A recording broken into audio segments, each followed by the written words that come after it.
Assalamualaikum warahmatullahi wabarakatuh. Perkenalkan, nama saya Afifah Intan Fauziah dengan NIM 14014222446. Baik, seperti yang tertera dalam judul, kita akan menganalisis film Tari Zaman Par. Di analisis yang pertama yaitu analisis tokoh. Analisis tokoh terbagi menjadi 4 sudut pandang, yaitu dari perkembangan kognitif, perkembangan bahasa, lalu perkembangan psikososial, dan yang terakhir perkembangan moral. Dan analisis yang kedua yaitu analisis sekolah, berdasarkan dengan teori belajar yang dianutnya. Yang pertama, berdasarkan teori belajar behavioristik, yang kedua teori belajar kognitif, yang ketiga teori belajar humanistik, dan yang keempat teori belajar konstruktif. Selamat menyaksikan. Baik, sebelum masuk ke analisis, kita berkenalan dulu dengan filmnya. Film ini berjudul Tari Zaman Par. Film ini berasal dari India, ditulis oleh Amol Gupte dan disutradarai serta diproduseri oleh Amir Khan dengan durasi film 140 menit. Tanggal rilisnya yaitu 21 Desember 2007 itu untuk filmnya, lalu 25 Juli 2008 itu DVD Indianya, lalu 7 April 2009 DVD internasionalnya. Bahasa yang digunakan bahasa Hindi dan Inggris. Tokoh utama dalam film ini yaitu Ishamnath Kishore Awasthi. Ia adalah seorang laki-laki yang berumur 8 tahun. Ia mengalami gangguan disleksia, yaitu gangguan proses belajar yang ditandai dengan kesulitan membaca, mengeja, dan juga menulis. Sehingga ia kesulitan dalam mengikuti pembelajaran di sekolahnya. Dia merasa semua mata pelajaran sulit baginya, sehingga ia sering diremehkan dan tidak disukai oleh guru dan teman-teman sekelasnya. Ayahnya, Nath Kishore Awasthi, dan ibunya, Maya Awasthi, tidak mengetahui bahwa Ihsan mengalami gangguan disleksia. Ia menganggap Ihsan seperti anak pada umumnya. Ia terus menekan Ihsan agar mau belajar dan dapat berprestasi seperti kakaknya. Ia tidak memahami apa kesulitan yang dihadapi oleh Ihsan. Langsung saja pada analisis tokoh utama yang pertama yaitu perkembangan kognitif. Dari segi perkembangan kognitif, Ihsan menghadapi tantangan dalam memahami materi pelajaran dan mengekspresikan dirinya. Ketika seorang anak memiliki kesulitan dalam membaca, efeknya bisa menjalar kemana-mana, mulai dari merosotnya prestasi belajar hingga terganggunya perkembangan mental anak. Analisis Ihsan dari sudut pandang perkembangan kognitif diantaranya yaitu yang pertama, kesulitan dalam belajar. Ihsan mengalami kesulitan dalam memahami huruf, angka, dan konsep-konsep akademis. Hal ini menunjukkan adanya hambatan dalam perkembangan kognitifnya, terutama dalam hal pemrosesan informasi dan pemahaman konsep atau mengorganisasi pikirannya. Yang kedua, membaca dan menulis. Ihsan mengalami kesulitan dalam membaca dan menulis. Ia sering membalikkan huruf, melewatkan kata-kata, dan tidak dapat memahami makna bacaan. Hal ini menunjukkan bahwa Ihsan mungkin menderita disleksia, suatu kondisi yang mengganggu kemampuan membaca dan menulisnya. Yang ketiga, kreativitas yang tinggi. Meskipun mengalami kesulitan dalam belajar seperti membaca dan menulis, Ihsan menunjukkan kreativitas yang tinggi dalam seni lukis. Ihsan memiliki imajinasi yang kuat dan kreatif. Dia pandai menggambar, melukis, dan bercerita. Hal ini menunjukkan bahwa Ihsan memiliki potensi yang besar dalam bidang seni, serta menunjukkan bahwa perkembangan kognitifnya tidak terbatas pada kemampuan akademis saja. Yang keempat, memori. Ihsan memiliki memori jangka pendek yang lemah. Dia sering lupa instruksi dan sulit mengingat informasi yang baru dipelajarinya.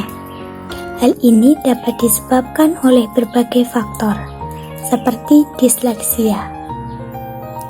Yang kelima, pemecahan masalah. Ihsan mengalami kesulitan dalam memecahkan masalah. Dia sering frustasi dan mudah menyerah ketika dihadapkan dengan tugas yang menantang. Hal ini dapat disebabkan oleh keterlambatan dalam perkembangan kognitifnya. Yang keenam, kemampuan visual spasial. Ihsan memiliki kemampuan visual spasial yang baik. Dia pandai memecahkan teka-teki dan memahami gambar. Hal ini menunjukkan bahwa Ihsan mungkin memiliki bakat dalam bidang arsitektur atau desain. Dan yang ketujuh yaitu kecerdasan emosional. Ihsan memiliki kecerdasan emosional yang tinggi. Dia peka terhadap perasaan orang lain dan mampu berempati dengan mereka. Lalu analisis tokoh yang kedua yaitu dari segi perkembangan bahasa yang dialami oleh Ihsan, diantaranya yaitu yang pertama, artikulasi. Ihsan sering cadel dan sulit mengucapkan kata-kata tertentu. Hal ini menunjukkan bahwa Ihsan memiliki keterlambatan dalam perkembangan motorik moralnya. Yang kedua, kosakata. Kosakata Ihsan terbatas dibandingkan dengan anak-anak seusianya. Hal ini menunjukkan bahwa Ihsan memiliki keterlambatan dalam perkembangan bahasa secara keseluruhan. Yang ketiga, kesulitan dalam membaca dan menulis. Keterbatasan dalam kemampuan membaca dan menulis dapat mempengaruhi perkembangan bahasa Ihsan.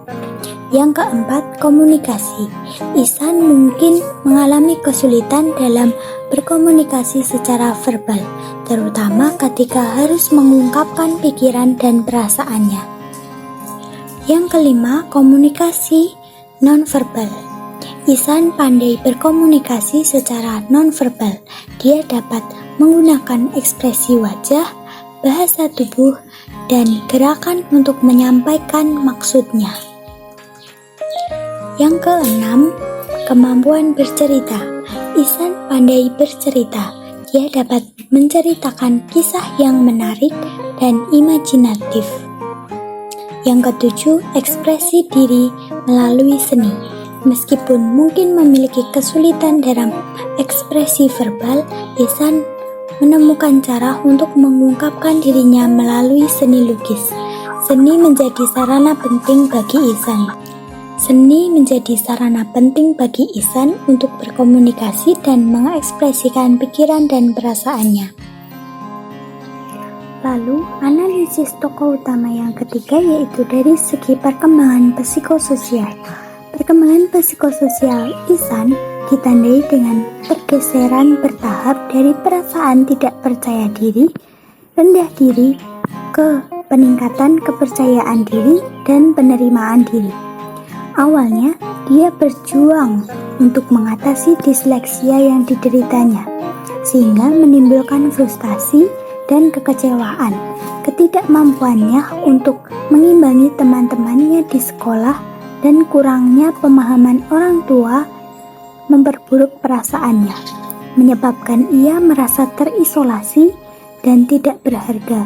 Namun, dengan bantuan guru seninya, yaitu Ramsan Karnikum, Ihsan mulai menemukan hiburan dalam kemampuan artistiknya. Gairah dan bakat baru memungkinkan diri memungkinkan dia untuk mengekspresikan dirinya secara lebih efektif, menumbuhkan rasa percaya diri dan harga diri. Saat ia menjadi lebih nyaman dengan disleksia dan belajar menerimanya, harga diri Ihsan meningkat dan ia mulai melihat dirinya sebagai individu yang mampu dan unik. Lalu analisis tokoh utama yang terakhir yaitu dari segi perkembangan moral. Perkembangan moral Ihsan ditandai dengan tumbuhnya rasa empati dan pengertian terhadap orang lain. Awalnya, ia digambarkan sebagai anak pemalu dan tertutup yang kesulitan berhubungan dengan teman-temannya. Namun, saat ia menjadi lebih percaya diri dengan kemampuannya dan belajar menerima dirinya, Ihsan mulai menjalin hubungan yang bermakna dengan orang lain. Melalui interaksinya dengan guru Nigum yang mengakui dan merayakan bakat uniknya, Ihsan memahami bahwa setiap orang memiliki kekuatan dan kelemahannya masing-masing.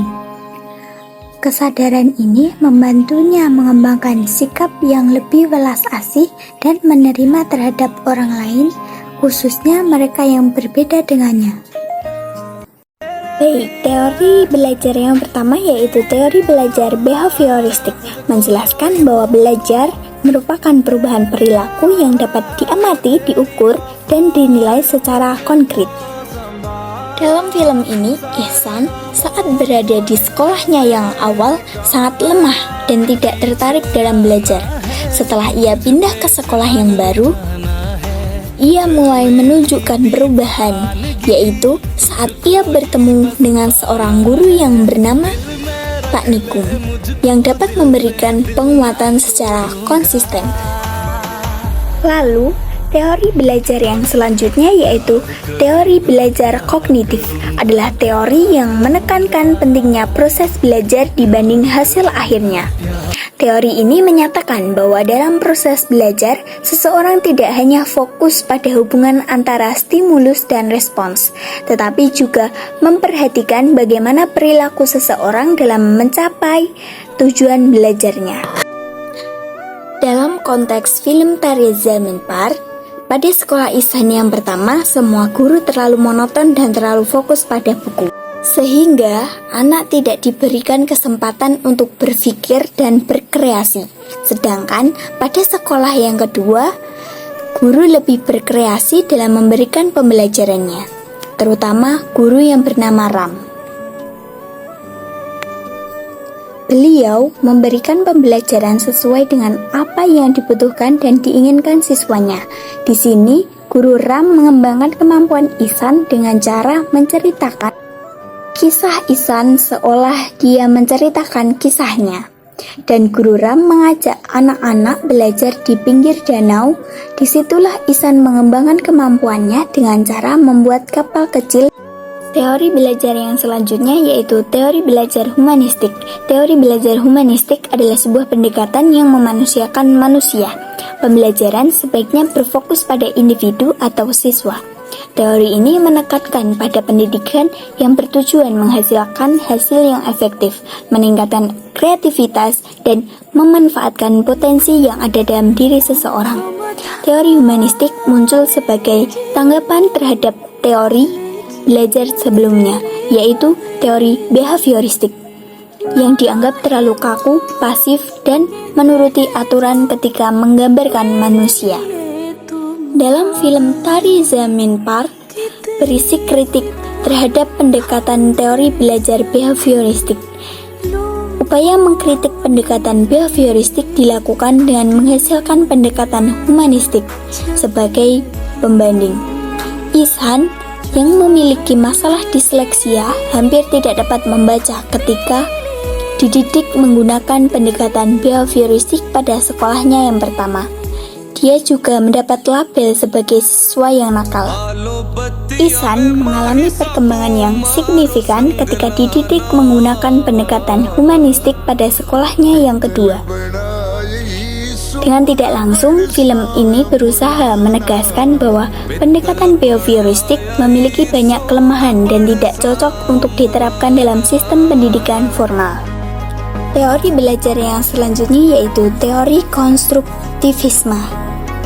Teori belajar konstruktivisme secara umum memandang ilmu pengetahuan bukan hanya sebagai kumpulan fakta, kaidah, dan konsep yang harus dihafal secara buku.